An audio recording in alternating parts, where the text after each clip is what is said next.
Bismillahirrahmanirrahim. Assalamu alaikum. My name is Hassan and today we are going to remove focus border outline on input field text area in form in Elementor-Pro WordPress. Before starting work, it's my request, please subscribe my channel. Thank you. Now back to our work. So we are using Elementor-Pro plugin and this is our form. So when we click on field, now you see outline border.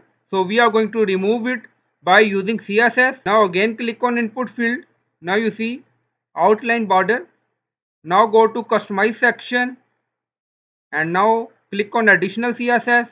Now we are going to paste code and you will find this CSS in video description or in comment section, and then click on publish. Now publish done and go to contact page and refresh the page. Now scroll down, click on input field. Now you see outline border removed. Now click on text area. You don't see any border. So just add this CSS. So I hope you like this video. Please like, comment, share, subscribe. Thank you for watching.